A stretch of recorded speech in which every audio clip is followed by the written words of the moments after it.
वसुदेवसुतं देवं कंसचाणूरमर्दनं देवकी परमानन्दं कृष्णं वन्दे जगद्गुरुम्। आतसी पुष्पसङ्काशं हारनूपुरशोभितं रत्नकङ्कणकेयूरं कृष्णं वन्दे जगद्गुरुम्। कुटिलालकसंयुक्तं पूर्णचन्द्रनिभाननं विलसत्कुण्डलधरं कृष्णं वन्दे जगद्गुरुम्।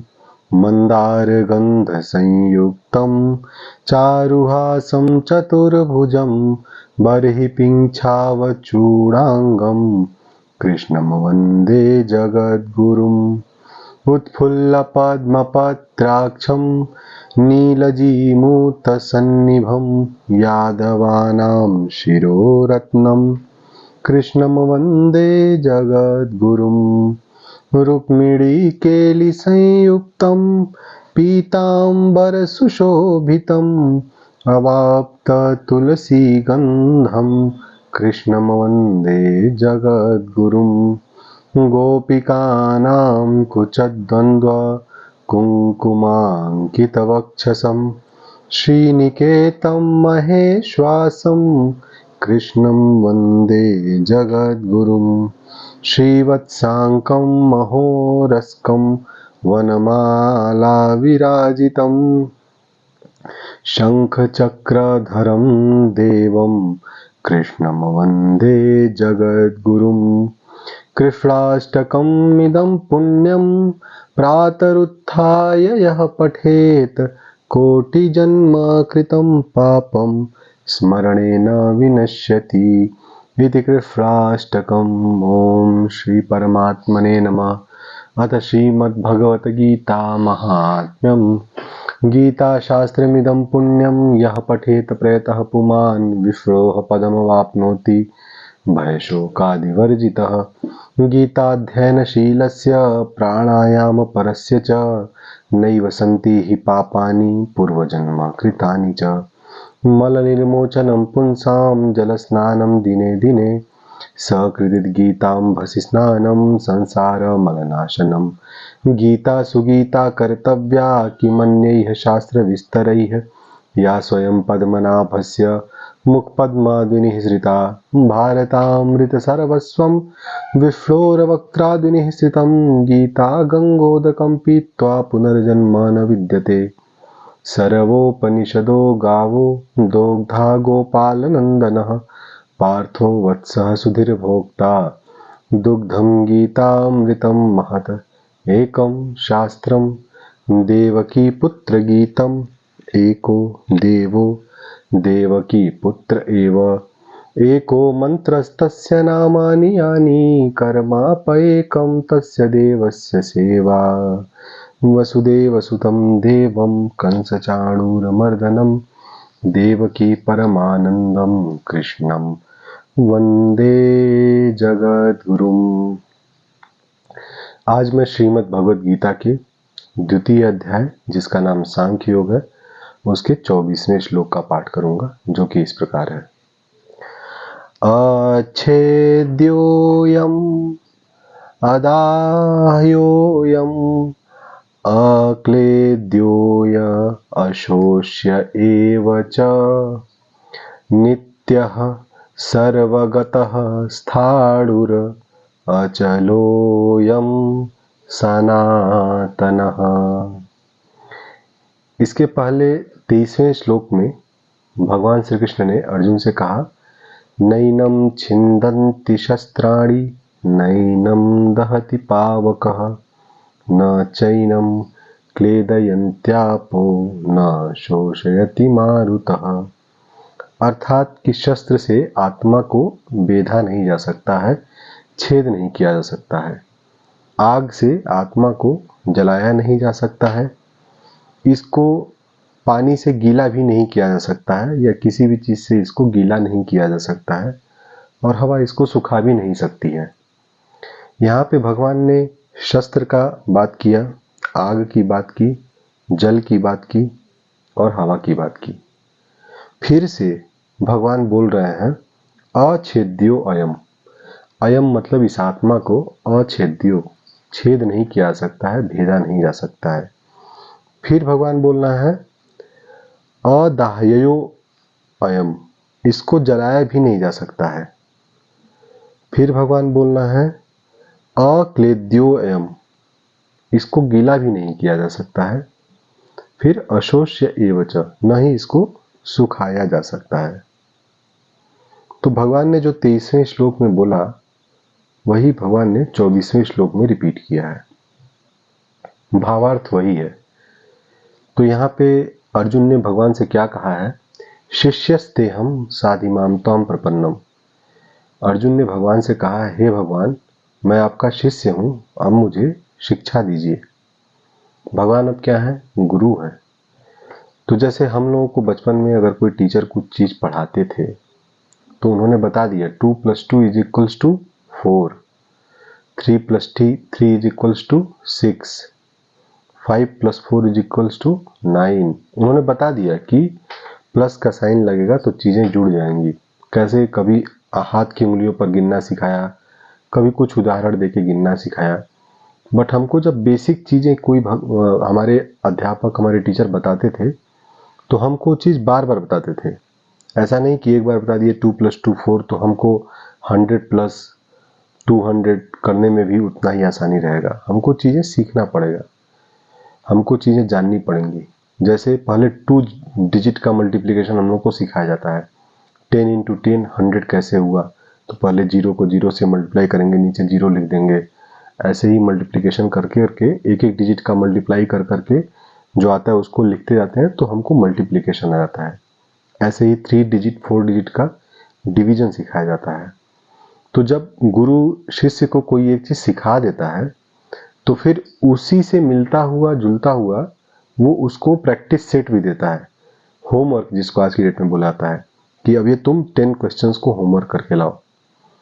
तो हमारा दिमाग किस तरीके से काम करता है, अगर हमको कोई चीज़ सिखाया जा रहा है, नई चीज़ की मैं बात कर रहा हूँ, पुरानी चीज़ की बात नहीं कर रहा हूँ, तो अर्जुन के लिए जो ज्ञान है एकदम ही नया है। भगवान उनको कोई चीज़ सिखा रहे हैं। तो जैसे हमको कोई नई चीज़, हमको नया कॉन्सेप्ट, हम अपने बचपन के दिनों को याद करें तो हमको जब कोई नया कॉन्सेप्ट सिखाया जाता है तो जैसे हमको सिखाया गया कि 100 / 10 = 10 कैसे आता है, हमको एक नया कॉन्सेप्ट सिखा दिया गया। अब कॉन्सेप्ट सिखाने के बाद उसी से मिलते जुलते हमको 10 और क्वेश्चंस दिएगा और बोला गया कि इसको आप सॉल्व करके लाइएगा। तो हमारा दिमाग, एक मानव का दिमाग, एक ह्यूमन का दिमाग इसी तरीके से काम करता है कि अगर उसको कोई चीज़ समझ में आ गई, उसको कोई कॉन्सेप्ट समझ में आ गया तो वो दिमाग में ऐसे ही रिटेन नहीं हो जाता है। उसके लिए उस दिमाग को बार बार प्रैक्टिस करना पड़ता है। इसको इस तरीके से समझें कि अपने ही दिमाग को वो चीज़ बार बार रटानी पड़ती है, बार बार याद दिलानी पड़ती है कि हाँ ये चीज़ ऐसे होता है। और सरल शब्दों में बोले तो अपने दिमाग को वो चीज़ प्रैक्टिस में लाना पड़ता है। जब वो हमारे रोज़मर्रा की चीज़ बन जाती है तो वो चीज़ हमको हमेशा के लिए याद हो जाती है।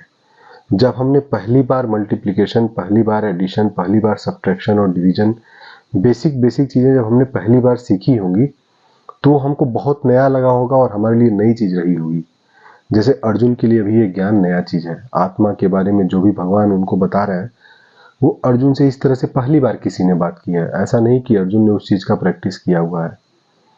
तो ऐसे ही जैसे हम लोगों को प्रैक्टिस कराया जाता है बार बार ताकि वो चीज़ें हमारे ज़हन में बैठ जाएं, वैसे ही आत्मा के इन गुणों को भगवान एक बार न बोल के बार बार अर्जुन को बता रहे हैं, एक शिक्षक की भांति बता रहे हैं ताकि अर्जुन आत्मा की इन गुणों को अच्छे से दिमाग में बैठा लें। ऐसा भगवान क्यों कर रहे हैं? क्योंकि अर्जुन जो है मोहग्रस्त है और मोह एक ऐसी चीज़ है जिसको सब लोग कभी न कभी अपने जीवन काल में रियलाइज जरूर करते हैं कि उनको किसी न किसी चीज़ में, ऐसी स्थिति में पढ़कर वो मोहग्रस्त हो ही जाते हैं। तो जो लोग मोहग्रस्त हुए हैं, जो भी श्रोता इन बातों को सुन रहे हैं, मेरी बातों को, मैं खुद भी मोहग्रस्त होता हूँ, हुआ हूँ, भविष्य में भी ऐसा समय आ सकता है कि मोह लगे।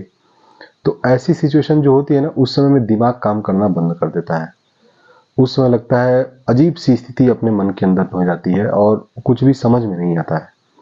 दिमाग काम करना इसके लिए बंद करता है कि बाकी सब चीज़ों पे जैसे लगता है पर्दा डल गया हो, बाकी सब समझ खत्म हो जाती है, सारी बुद्धि खत्म हो जाती है और बड़ा ही विकट टाइप का लगता है, मतलब दुनिया क्या है, अजीब सा एक ऐसी फीलिंग आती है मोह के समय में, जिस समय हमारी जो चेतना होती है, हमारी जो बुद्धि होती है, जो हमको बाकी के काम करने के लिए प्रेरणा देती है, उन चीज़ों पर पर्दा पड़ जाता है। अर्जुन उसी स्थिति में है। एक मोहग्रस्त स्थिति में अर्जुन अपने आप को बोल दिए हैं कि हे प्रभु, मैं आपका शिष्य हूँ, अब आप मुझे शिक्षा दीजिए। भगवान उनको बता रहे हैं, आत्मा के बारे में बता रहे हैं, पूरा दूसरे अध्याय में आत्मा के बारे में ही, आत्मा के तत्वों के बारे में बता रहे हैं। लेकिन अर्जुन की स्थिति क्या है? मोहग्रस्त होकर बैठे हुए हैं। उनको कितना समझ में आ रहा है, क्या समझ में आ रहा है, भगवान भी सामने से कुछ उसका अवलोकन नहीं कर पा रहे हैं। अभी तो वार्तालाप भगवान ने स्टार्ट किया, अभी तो दूसरे अध्याय में भगवान ने बोला है। फिर अर्जुन क्वेश्चन करेंगे, प्रश्न करेंगे कि हे भगवान ये कैसे, हे भगवान वो कैसे। तो अर्जुन की स्थिति अभी क्या है? एकदम मोहग्रस्त होकर बैठे हुए हैं। उनके मोह के से जो दिमाग के ऊपर पर्दा पड़ गया है, ऐसी स्थिति में अगर आप किसी को कुछ पढ़ाएंगे, कुछ सिखाएंगे भी, तो आदमी वो समझ नहीं पाएगा। तो भगवान ने एक बार बोल दिया, नैनम छिन्दन्ति शस्त्राणि नैनम दहति पावकः। अर्जुन ने एक बार सुन लिया, लेकिन अर्जुन ने उसको समझा, तो भगवान ने इस चीज को दोबारा फिर से अगले श्लोक में बोला कि अछेद्योयम अदाह्योयम अक्लेद्योयम अशोष्य एव च, कि फिर से वही चीज है कि यह आत्मा अछेद्य है, यह आत्मा अदाह्य है, यह आत्मा अक्लेद्य है और निसंदेह ही अशोष्य है। उसके बाद भगवान ने जो बोला है वह किसी को समझ में नहीं है, तो मुझे क्या समझ में आएगा, क्योंकि वो एक ऐसा ज्ञान है जिसके बारे में हम कितना भी दिमाग लगाएं, हमारी तर्क शक्ति इस ज्ञान को ज्ञान ही मानकर विश्वास कर लेगी, लेकिन हमारी तर्क शक्ति इसको डिफाइन नहीं कर पाएगी। जैसे मैं पहले भी और बाकी के हर एक वीडियो में बोल देता हूं कि मेरी जितनी अपनी समझ है मैं उतना ही बता पाऊंगा। तो भगवान ने अगले लाइन में जो बोला है, इस पे मेरी भी समझ बहुत ज्यादा काम नहीं करती है, क्योंकि भगवान ने आत्मा का दो बड़ा ही विलक्षण गुण बताया है। वो भगवान ने क्या बताया है? नित्यः सर्वगतः स्थाणुर अचलोयम सनातनः। भगवान ने बोला है कि सर्वगतः मतलब ये नित्य है, आत्मा नित्य है। सर्वगतः मतलब सब जगह जाएगी भी, तो भी स्थाणुर है। स्थाणुर शब्द का मतलब ये होता है कि जैसे मैं ये अपना हाथ ऐसे स्थिति में एक रख दूं और फिर ऐसे इसको हिलाऊं, तो हमारा हाथ क्या हिल रहा है। आत्मा क्या है? हमारे शरीर के साथ चल रही है, फिर रही है, सब कुछ है, लेकिन फिर भी भगवान ने बोला कि ये स्थाणुर है। स्थाणुर बोलने का मतलब ये है कि ये हिल नहीं रही है। अब हमारा शरीर, अगर हम अपने तर्क शक्ति से बोलेंगे कि हम तो दिन भर में चलते फिरते घूमते रहते हैं, तो अपनी आत्मा को तो साथ ही लेकर घूम रहे हैं ना। हम तो हिलते डुलते रहते हैं, तो अपना आत्मा को साथ ही लेकर हिल डुल रहे हैं ना। लेकिन भगवान ने यहाँ पे बहुत ही स्पष्ट शब्द में इसको डिस्टिंग्विश कर दिया। इंग्लिश में जो शब्द डिस्टिंग्विश है मतलब होता है पृथक्करण। आत्मा को शरीर से एकदम अलग कर दिया है। भगवान ने बोला है आप ये शरीर लेकर जा रहे हैं, आप जा रहे हैं, आप हिल डुल रहे हैं, आत्मा स्थाणुर है। आत्मा बिल्कुल नहीं हिल डुल रही है, शरीर आपका हिल डुल रहा है, शरीर जा रहा है। आत्मा स्थाणुर है और अचल है, अचलोयम है। भगवान ने बोला है स्थाणुर अचलोयम, मतलब हमारे शरीर के अंदर जो आत्मा है वह स्थाणुर है, मतलब हिल डुल नहीं रही है। अचलोयम है, मतलब चल फिर भी नहीं रही है। भगवान ने ये जो ज्ञान दिया है अर्जुन को, उसमें दो चीजों का पृथक्करण कर दिया है, दो चीजों को डिस्टिंग्विश कर दिया है। पहला चीज आत्मा और दूसरा चीज शरीर। हिल डुल क्या रहा है? हम बोल रहे हैं, हम बात कर रहे हैं, हम हिल रहे हैं, हम डुल रहे हैं, हम इशारा कर रहे हैं, जो भी कर रहे हैं, हिल डुल क्या रहा है? हमारा शरीर।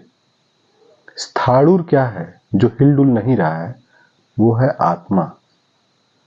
भगवान ने कितनी बड़ी बात की है कि इसको साइंस भी कैसे परिभाषित करेगा, मेरी तो उतनी समझ नहीं है कि आत्मा जो स्थाणुर है वो हिलडुल भी नहीं रही। हमारा शरीर हिलडुल रहा है।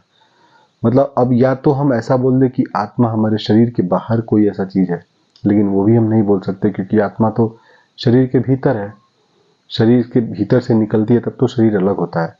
लेकिन अगर आत्मा कोई ऐसी जगह पे है जो स्थिर है और हमारा जो शरीर है हिल डुल रहा है, लेकिन हम तो आत्मा के साथ ही चलते फिरते रहते हैं। लेकिन भगवान ने यहाँ पे जो आत्मा का दो क्वालिटी बोला है, स्थाणुर और अचल, भगवान ने बोला है कि आत्मा हिलती डुलती भी नहीं है और अचल है। अब भगवान ने इतना ज्यादा ज्ञान अर्जुन को दे दिया है, अर्जुन के दिमाग में क्या गया वो भगवान आगे के श्लोक में बताएंगे। भगवान ये बताएंगे अर्जुन को कि मैं जितना चीज बताया आत्मा के बारे में, तो एकदम से क्लियर कर दिया कि जो शरीर है वो आत्मा नहीं है। अर्जुन की क्या अवस्था है? वो मोहग्रस्त होकर बैठे हुए हैं। जो प्रथम अध्याय में अर्जुन विषाद योग बोला गया है, तो उसको भी विषाद योग का नाम दिया गया है। अर्जुन विषादग्रस्त होकर बैठे हुए हैं। भगवान उनको परम ब्रह्म ज्ञान दे रहे हैं। एक ही चीज को बार बार रिपीट करके बता रहे हैं। इसके लिए बता रहे हैं कि हमको जैसे कोई भी कॉन्सेप्ट नया होता है तो बार बार रिपीट करने के लिए बोला जाता है, ताकि वो चीज हमारे प्रैक्टिस में आ जाए और भूले ना। हमने तो मल्टीप्लिकेशन, डिवीजन, सब्ट्रैक्शन और एडिशन इतना बार प्रैक्टिस किया है कि भूलेंगे नहीं, क्योंकि वो करीब करीब रोज ही यूज हो जाता है। लेकिन हमारा जो इंजीनियरिंग का कॉन्सेप्ट है, हमारे जो 12th में हमने फिजिक्स, केमिस्ट्री, मैथ्स पढ़ी है, या बाकी भी जो सब्जेक्ट्स पढ़े, हम भूल जाते हैं, भूल गए हैं। क्यों भूल गए हैं? क्योंकि उसका हमको प्रैक्टिस नहीं है। तो भगवान एक तरीके से अर्जुन को ये प्रैक्टिस करा रहे हैं आत्मा के बारे में, कि आत्मा की ये जो गुण है वो आत्मा के अपने गुण है और वो शरीर तो बिल्कुल भी नहीं है। भगवान आगे ये भी बताएंगे कि हमारी जो इंद्रियां हैं वो आत्मा को जानने वो सक्षम ही नहीं है, क्योंकि आत्मा जो है इंद्रियों के विषय से परे की चीज है। जो योगी लोग होते हैं ना, बोलते हैं ध्यान लगाओ। ध्यान लगाने की अवस्था क्या होती है कि हम अपनी इंद्रियों को थोड़ी देर के लिए कंट्रोल करके छोड़ दें। इंद्रियों को कंट्रोल करके छोड़ना तो मुश्किल है, क्योंकि सांस तो लेते ही हैं सब लोग ध्यान में। लेकिन क्या है, ध्यान लगाते हैं लोग जनरली आंख बंद कर लेते हैं। तो चलिए हम लोग किसी चीज को देख नहीं रहे हैं, बाहर की किसी आवाज को सुनना भी बंद कर देते हैं ताकि हम अपने आप में लीन हो जाए। तो हम किसी चीज को सुन भी नहीं रहे हैं, स्पर्श भी नहीं कर रहे हैं। हाँ, अगर कोई सुगंधित चीज आसपास रखी है तो उसका स्मेल आता रहेगा, तो वहां पे मन भटकता रहेगा। मन और इंद्रियों से परे है आत्मा का विषय। तो भगवान ये भी अर्जुन को आगे चल के बताएंगे। लेकिन भगवान क्या है, एक गुरु की भूमिका में है। तो एक गुरु की भूमिका वही होती है कि शिष्य चीजों को समझ जाए। जो मैं समझाने की कोशिश कर रहा हूं, अगर वो शिष्य नहीं समझ पा रहा है तो उसको अलग तरीके से समझाना पड़ेगा। और अर्जुन तो कैपेबल है, कॉम्पिटेंट है, बहुत सारे गुण हैं उनके अंदर। कोई चीज समझाई जाएगी तो समझ भी लेंगे। तो अब अर्जुन किस तरह की चीजें, चलो आप इस तरह से नहीं समझ रहे, अब आप इस तरह से समझिए। तो भगवान ने यहाँ पे आत्मा के बारे में बहुत सारी चीजें सीधी सीधी बता दी। अब भगवान उसको दूसरे तरीके से बताएंगे। चलो अर्जुन, अगर तुम ये चीज ऐसे नहीं मानते हो तो अब ऐसे मानो।